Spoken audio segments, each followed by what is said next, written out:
มื้อนี้สิพาทุกคนมาเฮ็ดเมนูหนึ่งปลาแต่ว่าก่อนสิไปนึ่งเราสิมาเอือปลากันก่อนเราจะตำเครื่องหอมผักชีไข่ใบกี่หูดผักบัวและผักเทียมใส่แล้วเราจะปรุงรสด้วยเกลือแป้งนัวแล้วก็ข่าวนอกจากนั้นเราก็สิเอือบแล้วก็คั่นเพื่อว่าให้เครื่องปรุงนั้นมันซึมเข้าไปในตัวปลาสำหรับเมนูหนึ่งปลานี่ก็อยากมาตั้งแต่โดนแล้วเนาะแต่ว่าก็บ่ทันมีเวลาได้นึ่งกินจักเทื่อมื้อนี้ก็เลยว่ามาลองเฮ็ดกินเบิ่งก่อนนะสำหรับปลานี่ก็แม่นปลาของพ่อปู่เด้อที่ว่าเพิ่นฝากมาให้ตั้งแต่ทางบ้านหลังจากที่ว่าเราเอือบปลาแล้วเนาะเราก็สินำเอาไปนึ่งเลยและในเวลาที่ว่าเรานึ่งปลาเราจะนึ่งผักไปพร้อม แต่ว่าเขาจะแยกหนึ่งเนาะเขาจะบ่ได้หนึ่งใส่กันเลยแต่ว่าถ้าอยากหนึ่งใส่กันเนาะก็กะว่าปลาสุกแล้วเขาจังค่อยเอาผักลงตามทีหลังก็ได้ต่อมาแม่นเขาจะมาเกียมเฮ็ดแจ่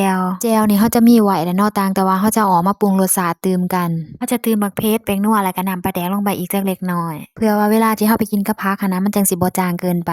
มันจะได้รสชาติที่เข้มข้นแล้วก็นัวพอดีกินเลยแจ่วของเราก็สำเร็จดีแล้วเนาะบัดนี้เราก็สิไปเบิ่งผักของเราก็สิบ่นึ่งโดนเกินไปเนาะเพราะว่ามันจะเฮ็ดให้เปื่อยแล้วเราก็ถามาในระยะหนึ่งเนาะปลาของเราก็ถือว่าสุกดีแล้วพอตั้งแต่เปิดฝาขึ้นมาก็หอมกลิ่นของหนึ่งปลานี่สุดๆเลยทุกคนอันนี้ก็เป็นเมนูหนึ่งปลาลวกผักเด้อ